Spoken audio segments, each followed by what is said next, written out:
Voilà, et on est parti. Boker Tov. Donc, nous en sommes au Pirkei Avot.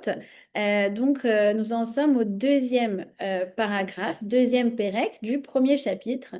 Et donc, je vais vous repartager le texte et puis on va continuer de le commenter. Hop, vous l'avez là. Hop, et on va faire comme ça. Ça, vous l'avez en grand. Donc, Shimon Hatzadik, Aya Mishaere Anshek Knesset Agedola, Waya Omer, Al Shlosha Dvarim Haolam Omed, à la Avoda, à la Torah, à la Avoda, Ve'al Gimlut Rasadim. Donc, Shimon Hatzadik, Shimon le Juste, a été parmi les dernières personnes qui ont constitué des hommes de la Grande Assemblée. On a déjà parlé de ces Anshek Knesset Agdola, les gens de la Grande Assemblée.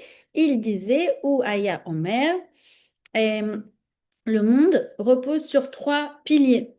La Torah, le service divin, on va voir ce que c'est, et les actes de bienveillance. D'accord? Alors, on va rentrer donc dans le texte. On avait commencé à expliquer qui était Shimon Hatzadik. Donc, je vous avais dit qu'il avait été le Kohen Gadol pendant 40 ans dans le second Beth Amikdash. Et dans la Gemara Yoma, page 69a, pour celles qui veulent aller vérifier, on raconte la rencontre entre Alexandre le Grand et Shimon Hatzadik. Et comme je vous avais raconté dans le cours précédent, c'est arrêté sur ça, eh bien, Alexandre le Grand s'est prosterné devant lui et à travers cela, il a fait passer un message à tout l'Empire grec que les Grecs admirent le peuple juif et son intelligence et sa sagesse. À cette occasion, Alexandre le Grand s'est engagé auprès de Shimon HaTzadik de ne pas détruire le Beth Amikdash à deux conditions. Alors, la première condition était qu'ils adoptent le système de datation grec. Bon, d'accord. On avait toujours notre système lunaire, mais on a introduit le système solaire également. Ça ne nous a pas trop dérangé. Puis vous savez aussi peut-être qu'il nous a demandé de nommer tous les petits garçons. Comment Alexandre? Il n'a pas d'ego, celui-là. C'est pour ça que Alexandre est un prénom très répandu. Ça a toujours été répandu parmi les Juifs. Et d'ailleurs, en russe, Alexandre se dit Sacha. C'est la raison pour laquelle le prénom Sacha a toujours été également très répandu parmi le peuple juif. D'accord? Commencez à comprendre une chose, c'est que en fait, lorsqu'on parle de la domination grecque, il ne s'agit pas d'une intrusion purement physique, mais en fait, on voit là les prémices d'une intrusion morale et spirituelle. Et c'est ce que je vous avais expliqué. Qu'en fait, Alexandre le Grand, ce qu'il a fait, c'est qu'il a essayé de uniformiser le monde entier à sa conception du monde. Ce qu'il faisait, Alexandre le Grand, c'est que, comme je vous ai dit, il a conquis le monde entier, d'accord? À la base, c'était Alexandre de Macédoine. Macédoine, c'est des petites îles. Il a conquis littéralement le monde entier, dont la Judée, où se trouvaient les Juifs, grâce à une technique, comme je vous avais expliqué, la technique de la phalange, d'accord? Et en fait, il allait donc conquérir ces terres, mais il était accompagné de son rave, si on peut appeler ça comme ça, Aristote, puisque Alexandre le Grand était l'élève de Aristote. Et en fait, il essayait de convertir les peuplades à la pensée illuminée des Grecs, la philosophie. Et donc, si Alexandre a conquis les territoires, souvenez-vous, ce n'était qu'en vue que de conquérir quoi? Les esprits. Et l'exil grec, c'est le seul exil qui n'est pas géographique. Ils ne nous ont pas déplacés, contrairement aux Perses. Ils n'ont pas tenté de nous annihiler, contrairement aux Romains et contrairement aux Babyloniens. Et ils n'ont même pas détruit le Beth Amikdash. C'est ce qu'on appelle une galoute ada'at, c'est-à-dire un exil de la pensée. Ça n'a rien à voir avec la domination des Babyloniens, où là c'était vraiment de la violence et de l'oppression, ni les Perses, où c'était en fait, vous savez, vous vous rappelez le premier chapitre de Megillat Esther, où on nous raconte le festin de Assuérus, donc c'était le luxe, la luxure, la débauche, la dépravation. Non, là c'est complètement autre chose. on est dans l'exil grec, on est dans on veut conquérir l'esprit du juif, la pensée juive. Et donc, comme je vous ai dit, dans le Beth Amikdash, le Beth Amikdash, ils ne l'ont pas détruit. Mais qu'est-ce qu'ils ont fait? Vous vous souvenez, ce qu'on célèbre à Hanouka? Ils ont quoi? Souillé l'huile de la menorah. Ce n'est pas du tout fortuit. Pourquoi? Parce que vous savez que l'huile de la menorah représente dans le Beth Amikdash l'esprit humain. Vous savez que le Beth Amikdash est en résonance avec la construction de l'homme. Chaque élément du Beth Amikdash correspond à des membres du corps. Eh bien, l'huile de la menorah elle-même, représente la tête, l'esprit humain. Et donc, symboliquement, en voulant rendre impure la menorah, ils ont cherché à rendre impur l'esprit. Ils veulent polluer l'esprit. Et c'est pour ça que apparaît ce terme tellement bizarre à l'époque de ce qu'on appelle les juifs hellénisés. C'est quoi les juifs hellénisés? Ce sont des juifs qui ont adopté le mode de vie, le mode de pensée des Grecs. D'accord? Donc, comme je vous ai dit, l'objectif, c'est de façonner l'esprit conformément à leur pensée. Et donc, c'est une conquête de l'esprit et non pas ni des corps, ni des biens, ni des territoires.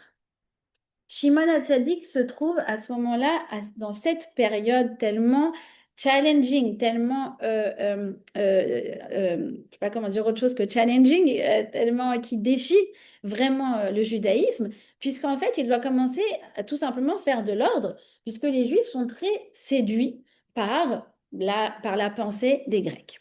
Et donc, dans cette Mishnah, eh bien, Shimon HaTzadik va faire du tri. Il va clarifier. C'est quoi le judaïsme?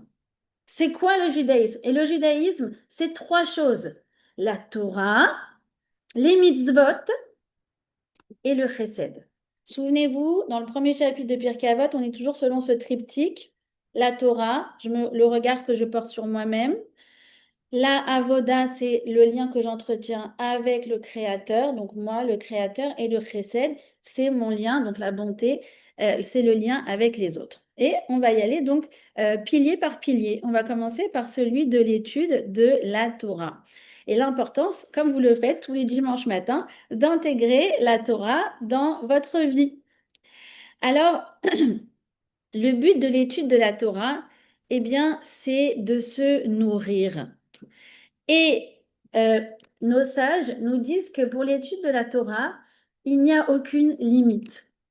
On ne peut jamais s'arrêter, c'est un puits sans fond.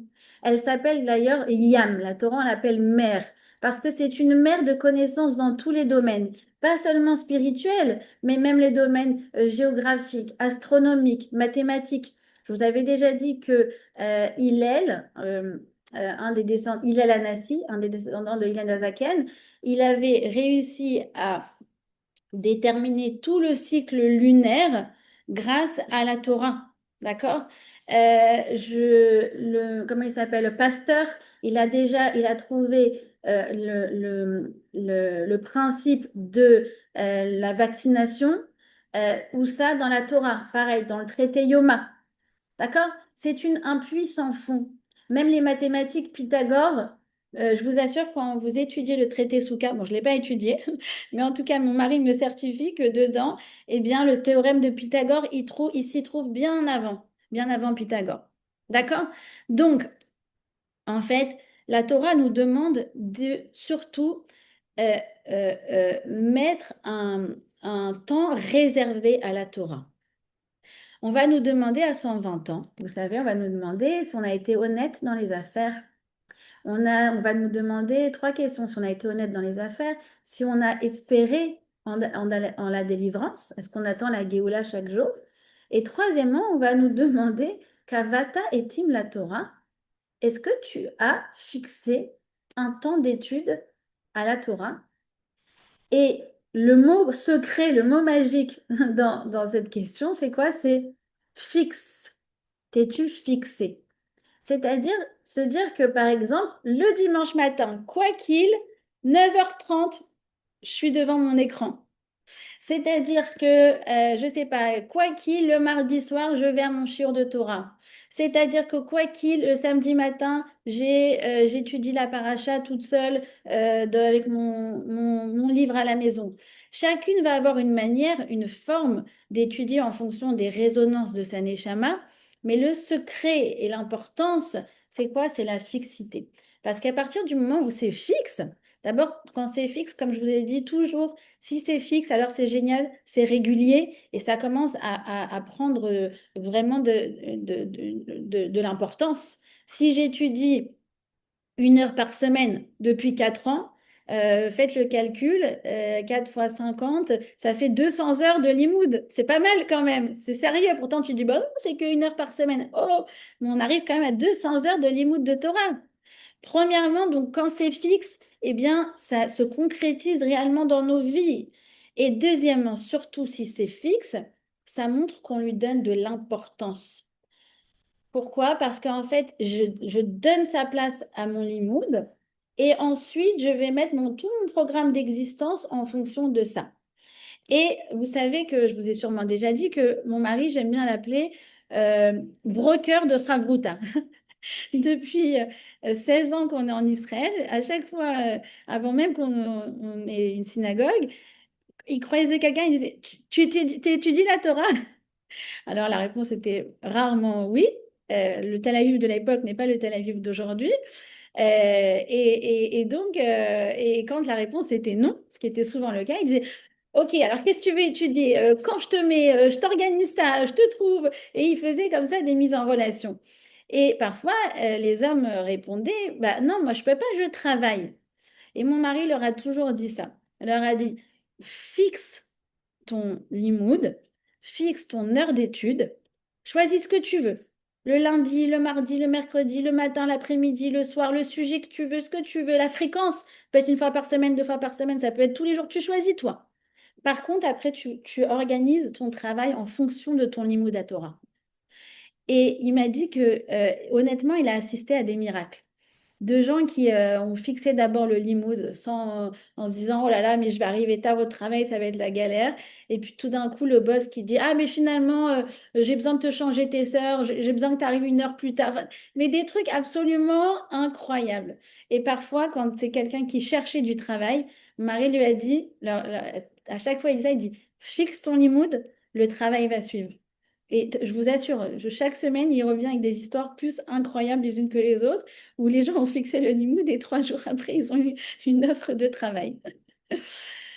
C'est la force de la fixité. Pose ton limoud et ensuite tu t'organises autour. Et j'aimerais vous dire à quel point nous avons de la chance parce que nous vivons à une époque où on peut tout étudier, absolument tout étudier, et nous avons tous les moyens. Regardez ce Zoom extraordinaire qui nous accompagne depuis 2022, donc depuis 4 ans. Et on se dit, mais waouh, on a des moyens technologiques qui nous permettent d'accéder à de l'étude de la Torah, même malgré la distance géographique. Et surtout, on a accès à beaucoup de livres, beaucoup de contenus, beaucoup de, de, de styles de contenu.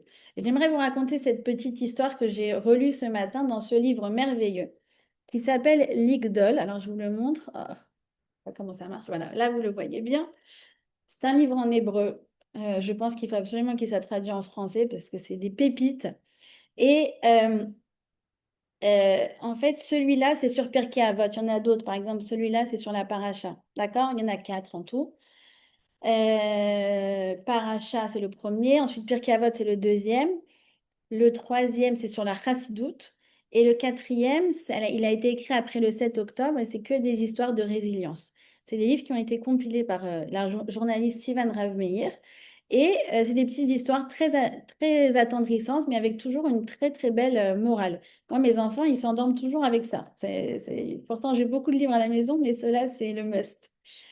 Et donc, elle raconte cette histoire d'un rabbin qui s'appelait Rachamim Melamed et qui était donc qui a grandi en Iran, dans la ville de Shiraz.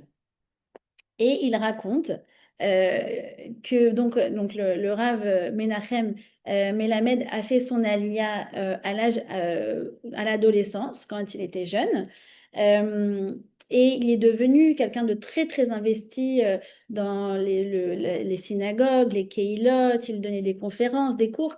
Et un jour, on lui a posé la question d'où lui est venu le goût de la Torah. Parce qu'il venait d'une famille voilà, juive, traditionnaliste, pratiquante sûrement, mais pas de là à être forcément devenir un rabbin tellement, tellement, tellement investi dans le Limoud à Torah. Et donc, il raconte son histoire, elle est juste tellement belle. Alors, il raconte que dans la ville de Shiraz où il se trouvait, il n'y avait pas de Talmud. Il n'y avait pas de quoi se payer un Talmud. Et donc, dans aucune maison de Shiraz, il y avait de Talmud. Des Sefer Torah, oui, il y en avait, il y en a toujours eu dans toutes les communautés, mais des livres, c'était cher.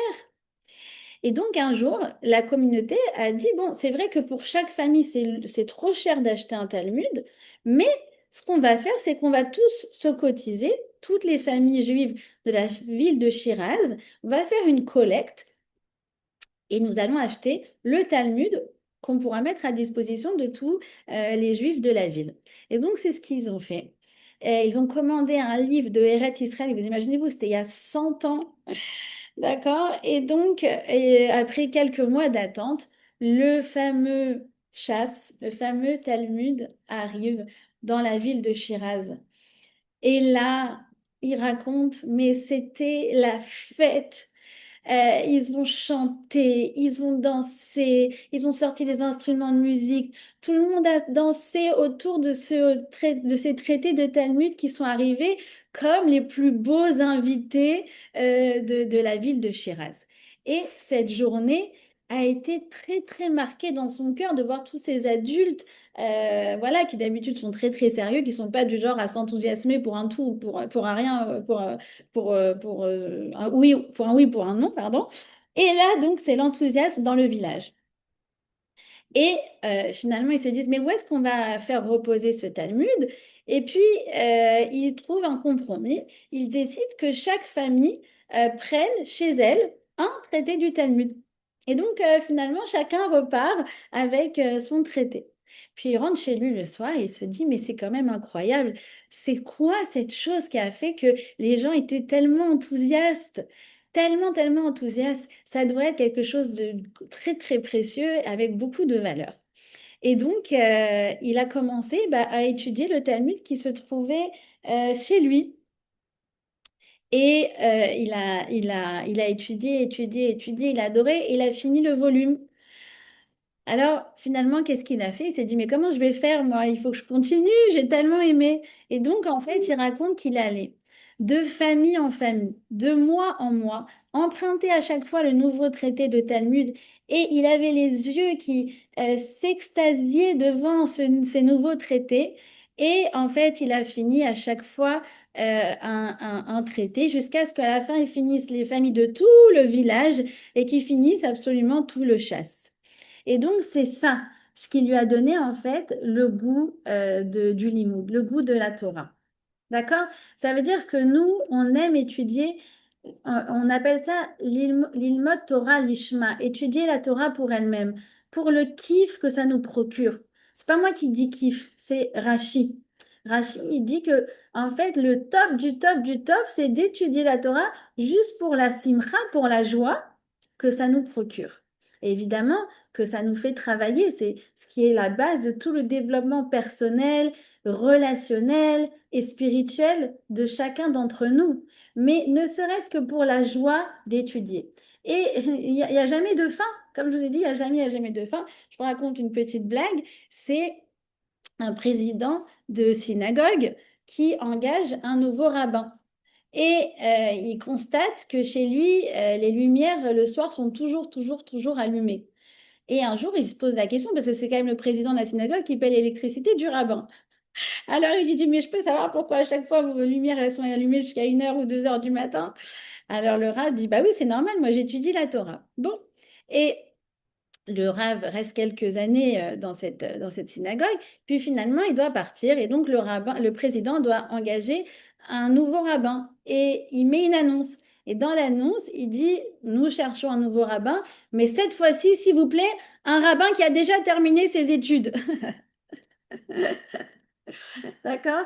Et donc, cette idée de, comme je vous ai dit, étudier la Torah de façon constante, sans limite, sans arrêt, elle est surprenante, mais elle fait partie de la respiration, de l'oxygène du peuple d'Israël. D'accord? Et sans ça, on ne peut pas survivre.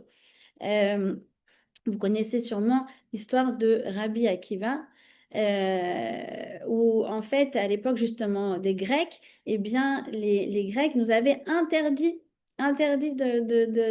d'apprendre la Torah. Et Rabbi Akiva a continué d'enseigner la Torah. Et il a continué de l'enseigner même en public, ce qui était passible de mort. Et effectivement, Rabbi Akiva, plus tard, va être pris sur le fait, et c'est sur ce délit il va être mis à mort par les Grecs.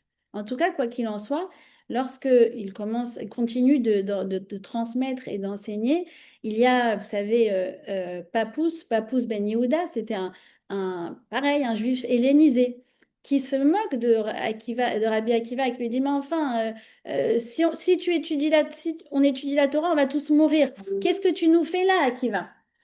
Et Rabbi Akiva lui dit, tu sais, ce que tu fais, ça ressemble à quoi? Ça ressemble à un renard qui se met devant le lac, et puis il y a des poissons comme ça. Et il y a le filet des pêcheurs. Et les poissons, ils ont peur du filet des pêcheurs, mais ils arrivent quand même un peu à passer entre les filets. Et le renard dit aux poissons, si vous sortez de l'eau, vous venez chez moi, vous n'aurez plus les filets des pêcheurs et vous serez en sécurité chez moi. Et les poissons disent, mais de qui tu te moques? Si on sort de l'eau, on va on va mourir sûrement, certainement. Alors que si on est dans l'eau, on peut encore s'en sortir. Mais si on sort de l'eau, c'est la fin irrévocable de notre existence. Eh bien, c'est pareil. Sans Torah, c'est la fin irrévocable de l'existence du peuple juif. D'accord? Donc, ça, c'est pour la première chose, à la Torah. Vous comprenez comment Shimon Hatzadik, c'était très important pour lui de clarifier tout ça. La deuxième chose, c'est quoi? Al-Avoda. Alors, le monde repose sur les mitzvot. L'importance d'intégrer les mitzvot dans nos vies. Alors, c'est bizarre de dire que le monde ne pourrait pas se maintenir sans les mitzvot. Pourquoi? Il explique comme ça le Oel Rachel. Il dit qu'il y a plusieurs règles qui régissent le monde. Il y a les règles physiques, les règles sociales et les règles spirituelles. Alors, je m'explique. Les règles physiques, ce sont des règles immuables nécessaires à chaque être humain pour rester en vie. Se vêtir, se nourrir, boire et dormir. Si on ne se soumet pas à ces règles-là, on va mourir de faim, de soif, de froid ou de manque de sommeil. D'accord? Donc ça, c'est les règles physiques. Ensuite, il explique, il y a une deuxième catégorie de règles, c'est des règles qui sont sociales. C'est-à-dire qu'en fait, on doit suivre les lois de fonctionnement de la société, comme le fait de payer ses factures, respecter la propriété d'autrui, la droiture, le respect, la confiance, d'accord? Parce que sans ça, on va devenir marginal, on va devenir des parias, on n'aura pas de liens sociaux. Même des enfants, ils comprennent dans une classe qu'ils doivent faire des efforts pour vivre en société. D'accord? Donc, ces règles-là, elles ne font pas partie du monde physique, mais elles s'imposent à nous de facto. Et il explique le Rachel, il y a une troisième catégorie de règles qui ont été fixées pour le peuple juif et qui permettent au peuple juif d'exister, mais pas seulement au peuple juif d'exister, de maintenir le monde tout entier. C'est-à-dire que si pendant une fraction de seconde, il n'y a pas de mitzvah, alors le monde cesserait d'exister et retournerait au néant. Pourtant, tu dis, mais c'est bizarre parce que autant si je mange pas, je sais que j'ai faim. Autant je sais que si je paye pas mes factures, ils vont m'envoyer les huissiers. Mais si j'appuie sur la lumière en plein Shabbat, il va pas y avoir un feu, un tonnerre qui va m'écraser. D'accord? Donc, il va rien se passer. Alors, c'est la raison pour laquelle certains pensent qu'on peut s'en extraire. Parce que, du coup, parce qu'il n'y a pas de conséquences. Or, l'Oel Rachel nous dit que, en fait, lorsque on s'extrait du monde des mitzvot, eh bien, c'est comme si petit à petit, on coupe le lien avec notre Créateur. Et à l'inverse, à chaque fois que on fait des mitzvot, eh bien, on renforce, on nourrit ce lien avec Dieu qui nous donne la vie à chaque instant et qui nous insuffle la vie à chaque seconde. Il dit, le Oel Rachel, que ces mitzvot, c'est à l'image du cordon ombilical entre le fœtus et sa maman. Hein, le fœtus, il peut croire qu'il est indépendant. Ah ouais, moi je me gère dans le ventre de ma mère. Oui, oui, t'as raison, tu te gères. Mais en fait, quand on coupe les mitzvot, on est en train de couper le cordon ombilical. D'accord? Et donc, euh, nous, donc le non-croyant, en fait, si vous voulez, c'est celui qui ne se soumet pas à une règle tant qu'elle n'est pas concrète et tangible. Ah, je ne comprends pas, donc je ne fais pas. Nous, on dit, regarde, même si je ne vois pas les conséquences visibles et immédiates au fait que je pratique oui ou non les mitzvot, je m'y soumets. Et cette soumission, en fait, c'est celle qui fait que ma neshama, elle est de plus en plus, en plus, en plus en connexion avec le Créateur du monde. Et c'est la raison pour laquelle Akadosh Baruch Hu nous a donné une Torah où c'est génial, on est occupé tout le temps avec des mitzvot. Tout le temps occupé avec les mitzvot. C'est écrit dans le Talmud, dans le traité Makot, que nous avons 365 mitzvot négatives et 248 positives. Alors 365, vous comprenez, ça correspond au nombre de jours de l'année. 248, ce sont le nombre des membres du corps de l'être humain. Et de là, nos Chachamim en déduisent une conséquence directe. Il n'y a pas un instant où un membre du corps n'est pas associé à une mitzvah. Par exemple, tu fabriques une maison, hop, mitzvah, mezouza. Hop, mitzvah, faire une rambarde. Vous savez que faire une barrière sur un toit, c'est une mitzvah. Certains même font une bracha lorsqu'ils mettent une barrière sur leur terrasse ou sur leur toit. Tu possèdes un champ, eh bien, tu dois laisser un espace pour les indigents. Tu achètes un costume, un habit, eh bien, tu dois vérifier que cet habit, il n'a pas du lin et de la laine. C'est un mélange interdit. Tu manges, attention, il y a des aliments interdits, permis, attention, il ne faut pas mélanger le lait et la viande. Tu parles, attention, il y a des choses interdites à dire. Et il y a en fait tout le temps, tout le temps, tout le temps, tout le temps des mitzvot. Même quand on sort sur le chemin, si on trouve un nid avec des oiseaux, il y a encore des règles. Il n'y a pas un moment de l'existence sans qu'une mitzvah ne soit associée. D'accord? Et regardez ce que j'ai reçu ce matin de une femme extraordinaire qui s'appelle Hadas Levin-Steren. Alors, je ne sais pas si vous la connaissez. Hadas Levin-Steren est une femme qui a perdu son mari juste après le 7 octobre et qui donne des cours du coup en hébreu qui sont toujours très très passionnants. Et elle parle en fait ce matin, je me suis dit c'est quand même incroyable parce que le post que je reçois c'est exactement sur cette Guémara-là. Donc il y a écrit comme ça que euh, Dieu nous a donné des dizaines et des dizaines de mitzvot et, et la question, c'est si on les regarde, elle écrit comme ça, si nous les regardons comme une série infinie d'exigences, nous nous décourageons. Mais si nous disons, waouh, le maître du monde m'aime tellement qu'il m'a offert une succession, une multitude d'occasions d'être en contact avec lui, dans mes repas, mes vêtements, ma manière de parler, je vous dis, c'est exactement ce que j'avais prévu de dire ce matin, alors la perspective change complètement. Et elle dit, moi, pendant des années, je m'endormais en disant, qu'est-ce que j'ai pas fait de bien aujourd'hui? Et à la suite de ces diverses épreuves, y compris, je suppose, donc, la perte de son époux, elle a décidé de changer le regard. elle allait se coucher, elle va se coucher maintenant en faisant le décompte de toutes les mitzvot qu'elle a accomplies aujourd'hui. Et c'est ça, en fait, qui donne de la force, parce qu'on se dit combien d'opportunités on a de faire le bien, combien on a d'opportunités d'accumuler des srouillottes, des mérites, et combien on a d'opportunités de nourrir notre lien avec le Créateur. D'accord? Donc, si vous voulez, on a plein de lois et toutes ces lois, elles sont issues du Sinaï. C'est-à-dire que c'est ça qui nous donne la force. Il n'y a pas de choses profanes chez nous. Il n'y a pas le Kodesh et le Chol.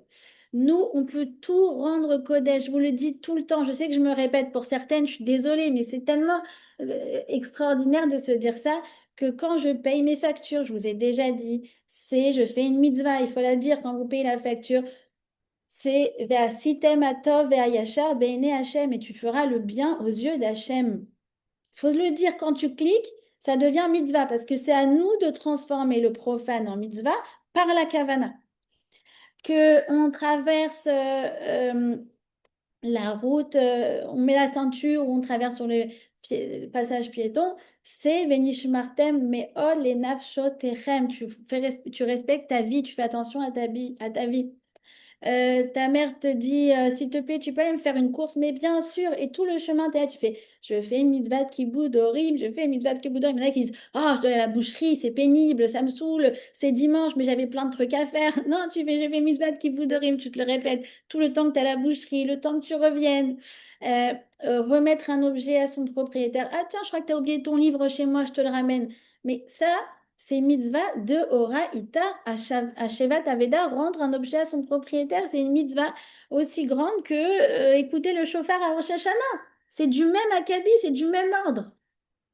D'accord? Faire attention quand je me gare à pas rayer la voiture du voisin. C'est du même acabit, c'est Ve'afta l'iracha kamocha. Tu aimeras ton prochain temps comme toi-même, tout comme toi, tu aimerais que les gens fassent attention à pareiller ta voiture lorsqu'ils se garent.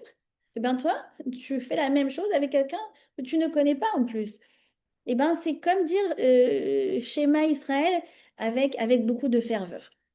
D'accord? Donc, tous les jours pour nous, les Juifs, c'est le Har Sinaï, c'est le don de la Torah. Et le compteur des mitzvot, et le compteur des mérites, des srouillottes, il tourne, il tourne, il tourne, il tourne. Et ça nous donne de la joie. D'accord? Et on se rend compte que quoi? Que Akadosh Baruch Hu, il nous a fait quelque chose d'extraordinaire. Comme je vous le dis, je vous le répète souvent, je suis désolée, mais c'est tellement la vie qu'en fait, ce qu'il a fait Akadosh Baruch Hu, quand on réfléchit un peu plus, c'est qu'il a pris nos besoins en tant qu'être humain et il les a codifiés en mitzvot. Tu dois te lever le matin pour faire ta tefila. Oui, mais de toute façon, tu dois te lever le matin pour être quelqu'un d'ambitieux. Tu dois faire ton ménage de Pessah. Oui, mais j'ai compris, mais qui n'a pas besoin une fois par an de faire son ménage de printemps? Tu dois faire attention à tes lois du langage. Oui, mais ça, tu sais, c'est ce qui te rend fiable et crédible et digne de confiance aux gens de ceux qui t'entourent.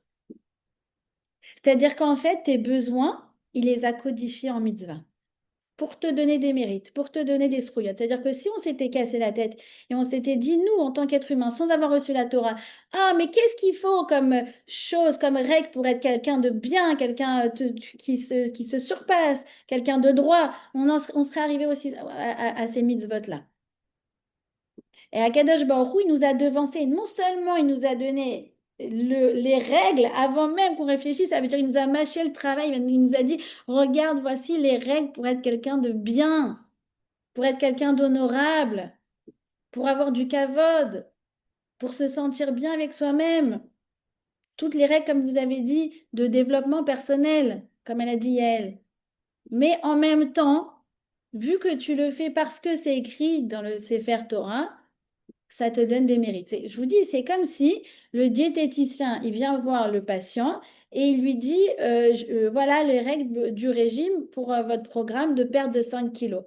Et le patient, il lui dit, bah, combien je vous dois? Et le diététicien, il dit, non, c'est vous, c'est moi, je vais vous payer à chaque fois que vous respectez le code. Je dis, mais c'est à l'envers, c'est le monde à l'envers. Nous, on devrait remercier Akadosh Baruch Hu et lui dire, mais combien on te doit pour toutes ces mitzvot extraordinaires qui nous permettent de développer la meilleure version de nous-mêmes? Et lui, il nous dit, non, c'est moi qui vous paye. Allô, je ne sais pas si vous réalisez, parce que c'est extraordinaire. D'accord? Donc, c'est ça, c'est que, en fait, non seulement ça nous, on s'y soumet, mais en plus, comme je vous ai dit, ça nous bonifie de l'intérieur. D'accord? C'est pour ça que le Talmud nous dit au nom d'Hachem, comme si Hachem s'adressait à nous, elle dit comme ça, la Gemara, elle dit, mais finalement, si on fait la shrita, l'abattement rituel, on le fait comme ça ou comme ça ou comme ça, croyez-vous que ça change quelque chose à Hachem? Non, à lui, ça lui change rien. Lui, il est immuable. Par contre, à qui ça change? Ça change, ça nous change à nous. En fait, les mitzvot, ça ressemble à un ensemble de règles qu'un parent pourrait donner à son enfant. Avoir une certaine discipline, mettre du sens dans ce qu'on fait, savoir faire des efforts, être dans la constance, se protéger d'expériences traumatisantes qu'on peut voir sur les écrans. Il y en a qui disent, ah oui, mais vos enfants, ils sont pas assez ouverts, ils n'ont pas de smartphone, ils n'ont pas de trucs, vous n'avez pas d'écran, vous avez Internet qui est filtré, mais allô, je protège mes enfants. C'est toi, tu vas, tu vas devoir te taper les traumas. Enfin, excusez-moi, mais en fait, en gros, tout ça, c'est des cadeaux que Hachem nous donne. Ne pas faire tout et n'importe quoi, ne pas aller dans des univers toxiques, d'accord, qui pourraient procurer un plaisir immédiat, mais qui ne construisent rien. Donc, tout parent sait qu'il donne à son enfant des principes. Et bien, Akadosh Baruch Hu, de la même manière, comme une relation filiale, il nous donne quoi? Il nous donne des règles de vie, il nous donne les mitzvot. Et même si on ne les comprend pas forcément dans l'immédiateté, comme parfois nos parents nous ont dit, bah, c'est ça et c'est pas autrement, ma fille, tu n'iras pas là-bas. Pourquoi, papa? Parce que les filles de famille, elles ne vont pas là-bas. Ah, c'est une phrase qui veut tout et rien dire. Ouais, mais plus tard, 15 ans, 20 ans plus tard, tu vois ce que elles sont devenues et ce que toi, tu es devenu, tu dis, waouh, mais merci papa, merci maman. Ça vient bonifier notre personnalité et nous protéger. Faire ses brachot, c'est reconnaître, c'est dire merci à Hachem. Manger kasher, c'est aussi apprendre à choisir ce qu'on mange. La prière, c'est prendre conscience de sa force de parole. Au travail, on fait attention. Moi, je vous dis, quand je travaillais en bureau avant, dans mon autre vie, euh, j'étais la seule. À chaque fois que je faisais des photocopies personnelles, j'étais la seule à aller voir la secrétaire pour dire, est-ce que tu m'autorises à- à imprimer 5 feuilles couleur? Je me dis, mais tu sais que tu es la seule du bureau à demander ça. Je fais, mais je sais, mais tu trouves ça ridicule, je m'en fiche. Moi, je demande et je demanderai toujours. Parce que c'est là. La halakha, c'est de ne pas perdre son temps sur Internet ou sur son téléphone alors qu'on est payé pour travailler. Donc, vous comprenez que ça nous donne du bien-être, mais c'est surtout un gage de confiance. Et c'est aussi une fierté, c'est aussi une intégrité. Je terminerai ce pilier sur une histoire très sympa. C'est l'histoire d'un homme qui s'appelle Kivi Bernard. Alors, peut-être que vous l'avez déjà entendu, Kivi Bernard, c'est un entrepreneur. euh, si je ne me trompe pas, il est australien, je ne suis pas sûre. Vous revérifierez. En tout cas, en 2012, je crois, euh, Bill Gates l'a invité pour une conférence où il y allait avoir des centaines d'entrepreneurs très huppés, très cotés. Et Kevin Bernard, au début, dit, bah oui, c'est un grand saut. Vous imaginez l'opportunité de malade de parler devant les entrepreneurs les plus huppés du monde entier et invité par Bill Gates et que c'est lui qui donnait la conférence. Waouh! Alors il dit oui. Après, en fait, il voit dans le calendrier, il dit, ah mais non, en fait, je peux pas, c'est samedi. Alors il lui dit, excusez-moi, monsieur Bill Gates, je peux pas venir. Comment ça, tu peux pas venir? Bah oui, j'ai vu que c'était en mai, telle date en mai. Mais moi, c'est samedi, je peux pas venir. Alors Bill Gates va dire, ah, mais il n'y a pas de problème, moi, je te double le prix. Alors il lui a dit, non, mais vous n'avez pas compris, je ne viens pas, je ne viens pas. Alors il lui dit, mais je te paye 10 fois le prix. Il dit, non, mais vous pouvez me payer toutes les richesses du monde entier. je ne viendrai pas, c'est Shabbat. Et finalement, Bill Gates a décidé de reporter la conférence. Il a tout réorganisé pour que Kiwi Bernard soit présent. Et il témoigne que au-delà du fait qu'il voulait vraiment que ce soit lui comment dire, l'entrepreneur qui prenne la parole, il a tellement été subjugué par son intégrité que pour lui, c'était vraiment un mérite d'avoir une telle personne qui prenne la parole. Et donc, je vous montre ce qu'il a dit, comme il s'appelle, Bill Gates. Vous voyez, je peux tout acheter sur Terre, sauf un juif qui observe le Shabbat. Voilà. Et ça, c'est nous. Voilà, ça, c'est nous. On a de quoi être fiers quand même. Qu'est-ce que vous en pensez? Ah oui, l'histoire de Daniel Lévy pour les 10 commandements Chazak. Bravo Daniel.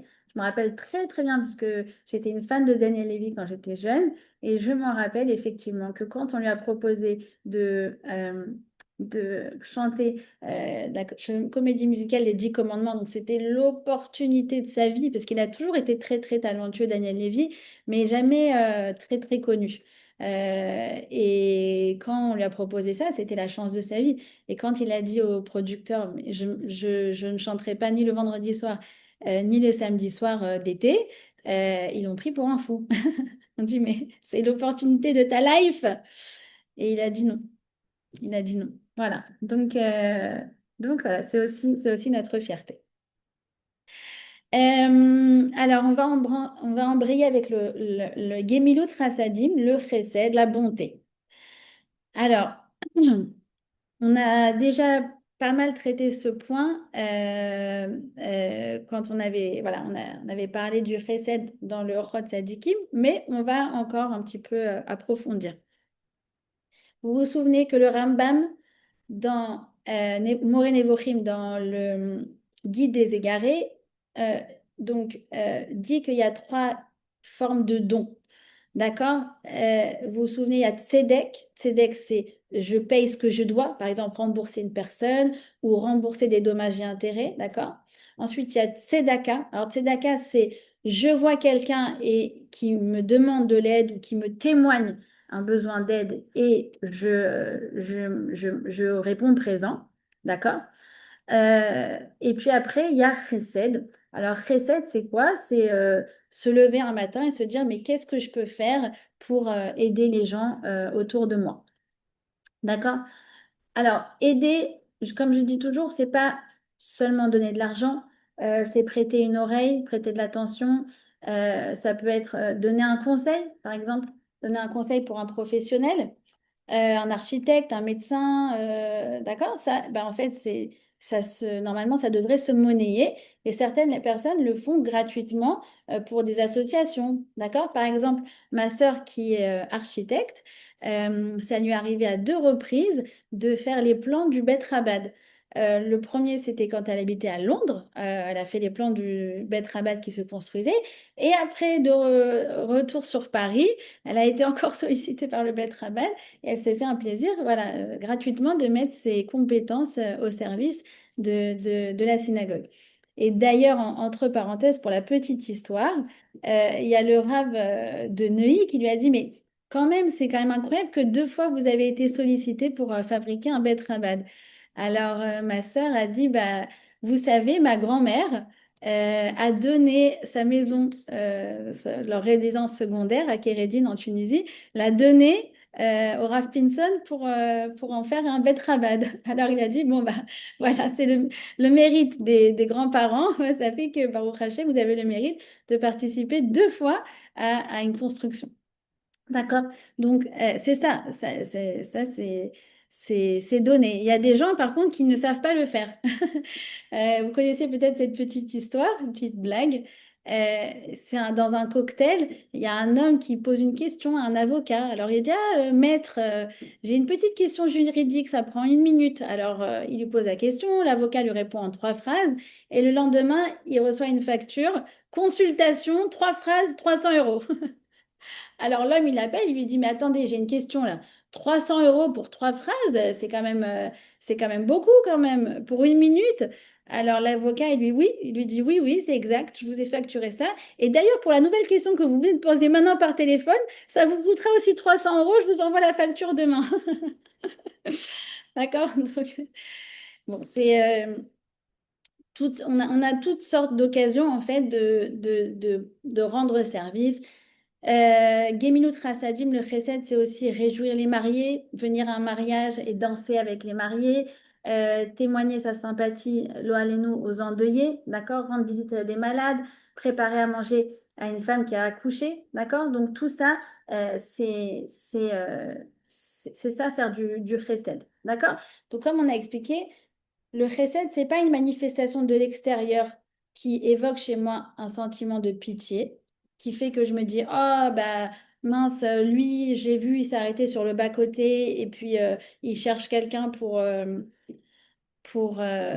lui redémarrer sa batterie. D'accord? Alors ça s'appelle tzedaka. Je m'arrête, j'ai vu quelqu'un, j'ai vu quelqu'un qui est dans le besoin et je m'arrête et je le branche. D'accord? Ça, c'est Begeder, c'est dans la catégorie du coup de tzedaka. En revanche, bah tiens, je vais vous raconter une nouvelle histoire. Je disais, j'ai plein d'histoires aujourd'hui. J'espère que ça vous agrémente. Mais je trouve qu'on intègre mieux quand c'est illustré. C'est l'histoire de... Ah, j'ai oublié comment il s'appelle. Ça va me revenir. Euh, Alors, donc, je répète. Je répète encore une fois. Tzedek, c'est payer des dommages et intérêts. Ça veut dire la société m'oblige à le faire. Tzedaka, la société ne m'oblige pas à le faire. Personne ne m'oblige à prêter, à aider quelqu'un qui est sur le bas-côté, qui n'a pas de, qui n'a pas de batterie. D'accord? En revanche, chesed, c'est quoi? C'est quelque chose qui vient de nous-mêmes et qui fait que, ben, en fait, on se lève un matin et on a envie de rendre service à quelqu'un. D'accord? Euh, voilà, alors, c'est ça, j'ai retrouvé son nom, l'histoire de Israël El-Massi. Voilà, vous voulez comprendre c'est quoi le chesed? Eh ben, je vais vous l'illustrer avec cette histoire. L'histoire de Israël El-Massi, c'était donc un Israélien. Je pense que l'histoire il y a eu lieu à peu près une dizaine d'années. Et il travaillait dans la distribution de journaux quotidiens. Et donc, il allait et il distribuait le journal. Vous n'avez pas compris la différence? Ah, je vais vous l'illustrer maintenant. Vous avez compris la différence entre Tzedek et Tzedaka. Ça, c'est clair. Tzedek, en fait, je le fais, mais dans le fond, je suis obligée de le faire. Tzedaka, je ne suis pas obligée de le faire par la société, mais moi, je m'oblige. D'accord? C'est quelque chose qui s'impose à moi. Quelqu'un me tend la main pour demander de l'argent et je décide de lui donner. D'accord? Maintenant, ce qu'on va expliquer, c'est l'autre catégorie, c'est chesed. Et la manière dont je vais vous l'illustrer, c'est à travers cette histoire que je vous donne maintenant. D'accord? Et vous allez bien comprendre c'est quoi. C'est l'histoire d'un Israélien qui s'appelait donc Israël El-Massi. Et lui, donc, il y a 10 ans, il travaillait dans cette distribution de journaux. Et il se lève un matin, il doit se lever très très tôt, 4h30 du matin, pour pouvoir aller distribuer les journaux. Et il se lève et en fait, il sort de chez lui tous les matins, comme tous les matins, à 5h du matin. Et là, il veut prendre sa voiture, bam, il avait oublié, je sais pas, les phares ou les clignotants le soir d'avant. Et donc, il a plus de batterie. Vous connaissez cette situation. Ça a dû peut-être déjà vous arriver à vous aussi. Et il se dit, oh là là, mince, j'espère qu'il y a des gens qui vont passer. Et il est dans sa rue et en fait, personne ne passe. Personne ne passe. Puis en fait, il est en retard pour aller au travail, puis ça prend 30 jusqu'à 30 minutes et il voit personne. À un moment, il y a une personne qui passe, il l'interpelle, mais le monsieur trace son chemin et on comprend. Et il est 5 heures du matin quand même. Jusqu'à ce qu'au bout d'une heure, et ben, finalement, il trouve une voiture qui soit d'accord de l'aider à rebrancher sa batterie et puis il redémarre et puis il va travailler. Sauf que cette histoire l'interpelle beaucoup. Pourquoi? Parce qu'il se dit, euh, ben, en fait, finalement, ça peut arriver à tout le monde, ce qui m'est arrivé ce matin. Puis ça peut arriver à des gens, même dans des situations dangereuses ou des situations d'urgence. Ça peut arriver à quelqu'un qui habite dans les Shtachim, c'est-à-dire en Cisjordanie, d'accord? Donc il y a des villages arabes tout autour. Ça peut être vraiment très, très embêtant, cette histoire. Et donc, il s'est dit, eh ben, je vais tirer des leçons et je vais monter alors au début, ça a commencé par un groupe WhatsApp de sa ville. Je ne sais plus dans quelle ville il habitait, mais c'était une petite ville. Donc c'était un groupe WhatsApp assez raisonnable qui était, si vous avez crevé un pneu ou vous n'avez pas de batterie, vous écrivez sur ce groupe et on va constituer un groupe de volontaires. Donc au début, 5 volontaires. Et sachez que vous pouvez compter sur nous, sur ce réseau, 2 jours comme de nuit, 6 jours sur 7. On sera là, d'accord? Et il organise ça comme ça à la base. Et ce groupe WhatsApp a grossi, a grossi, a grossi, a grossi, a grossi, jusqu'à ce que ça devienne une association extraordinaire en Israël qui s'appelle Yedidim. Alors Yedidim, ils sont incroyables parce que où vous soyez dans tout Israël, vous avez un problème de bagnole et ils débarquent. Et il a commencé Israël El-Massi avec 5 volontaires. Aujourd'hui, ils sont 55 000 volontaires dans tous les pays. Et donc, n'importe qui peut faire passer une formation Yedidim pour pouvoir changer un pneu, parce que pas tout le monde sait changer un pneu. En l'occurrence, c'est mon cas. Il y en a qui disent, oh, c'est facile et tout, mais alors moi, incapable. Alors, ils ont des formations pour ça, ils ont des formations sur, voilà, et ils débarquent n'importe où, à n'importe quelle heure de la nuit, du jour de la nuit, et c'est interdit de leur donner de l'argent.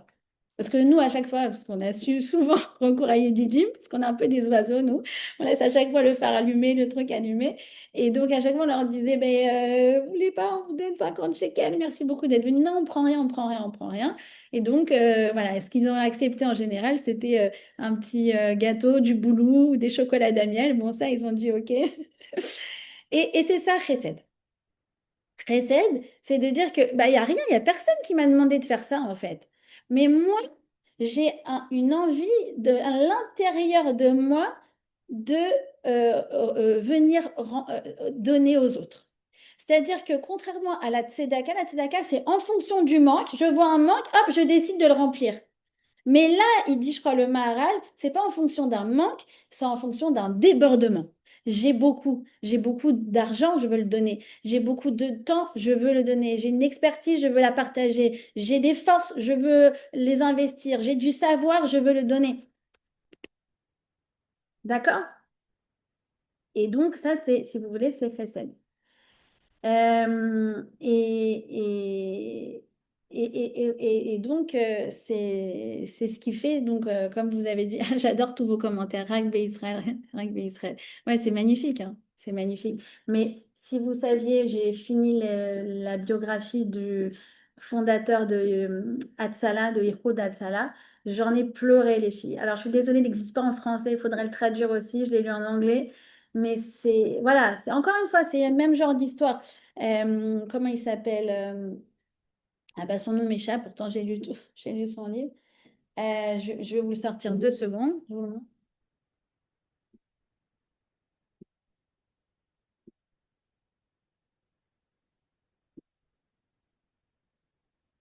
Voilà, je vous les montre. Donc celui-là, Élibert. Voilà, maintenant que je vois sa tête, il me revient. Extraordinaire. Il existe en hébreu. Je l'ai commandé à mes enfants en hébreu, ils l'ont avalé. C'est le fondateur de Yichud Hatzalah. Et ça, c'est incroyable, c'est la suite. C'est sur tout ce que Yichud Hatzalah a fait le 7 octobre. C'est absolument, je sais pas, c'est incroyable. Et il existe aussi en hébreu, mais je ne l'ai pas commandé à mes enfants parce qu'il est un faut s'accrocher. Mais il est absolument, absolument incroyable. Juste pour vous dire que Yehoud Hatzalah, eux, ils sont venus intervenir en zone de guerre le 7 octobre, contrairement à Mada qui n'a pas voulu. Et on peut les comprendre parce que Mada, dès qu'ils ont commencé à envoyer des gens, il y a malheureusement des volontaires qui sont morts en mission. En revanche, Yehoud Hatzalah, il a eu quelque chose d'assez incroyable, c'est qu'il a décidé d'envoyer des volontaires en zone de guerre. Et il en a envoyé 1700, je crois, le 7 octobre. C'est absolument énorme. Et quasiment aucun n'a été tué. Sauf, alors, il y a Bar Cooperstein qui avait été pris en otage et Baruch Hashem qui est rentré à la maison. Et sinon, voilà, il y en a quand même deux autres qui sont morts, mais sur 1700. Et le nombre de vies qu'ils ont sauvées, Ihud Hatzalah, le 7 octobre, c'est incroyable. Alors, je vous la raconte, je vous la fais très, très courte, mais c'est un peu la même histoire. Et Libère, quand il avait 7 8 ans, il s'est retrouvé sur la route à Pisgah de Beit Vegan. Et puis, c'était une époque avec la première intifada. Et il a vu devant lui un bus qui a explosé. Et à ce moment-là, il y a un monsieur âgé, il raconte peut-être 80 ans, qui était vraiment dans une mare de sang et qui lui a dit, Yeled, Yeled, ta'azor li bevakasha. Il lui a dit, mon enfant, s'il te plaît, fais quelque chose, aide-moi. Et ce que vous voulez qu'il fasse? Il avait 7 8 ans et il a détalé, il est rentré chez lui et puis il a fait que pleurer. Il était assez traumatisé par cet événement. Et très petit, très jeune, il s'est dit, moi, je vais sauver des gens. Alors, il n'était pas assez doué, entre guillemets, pour être médecin parce qu'il était un peu hyperactif. Donc, les études, c'était pas son truc. Pas du tout, du tout. D'ailleurs, il était jamais en cours, il était toujours viré. Et d'ailleurs, comme il était souvent viré de cours, eh ben, il faisait ses pauses à Yad Vashem. Et donc, à Yad Vashem, il passait des journées entières à Yad Vashem. Et il se disait, si Hitler, il a pu tuer 6 millions de juifs, moi, j'en sauverai 6 millions. Et c'était juste un rêve d'enfant qu'il avait en fait, parce qu'il n'avait rien voilà, de spécial, rien à portée de main pour réaliser ce rêve. Et puis à l'adolescence, une chose en entraînant une autre, il a commencé donc à être volontaire pour MADA. Et puis finalement, il s'est rendu compte qu'il y avait certains dysfonctionnements et qu'il fallait un peu voilà, accélérer les choses parce que souvent les ambulanciers arrivaient et c'était trop tard. Et donc en fait, lui, il a dit, bah, mon but, c'est que s'il y a une urgence en Israël, qu'il y ait des volontaires qui puissent débarquer dans les 90 secondes. Voilà, d'où le titre du livre, 90 secondes.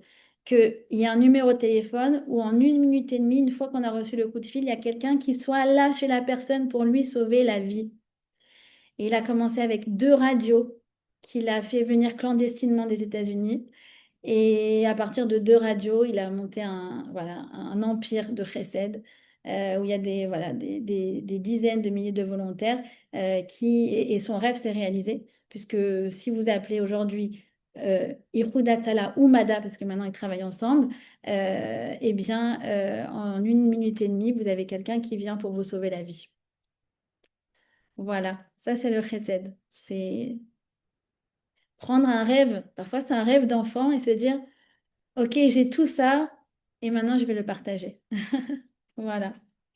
J'en profite pour vous dire que j'espère que vous sentez que le cours du dimanche matin, il provient d'un makom de Chesed. Parce que moi, je suis très contente de partager ces idées et ces histoires avec vous et que, voilà, Bezrat Hashem, ça nous fasse grandir. Est-ce que vous avez des questions?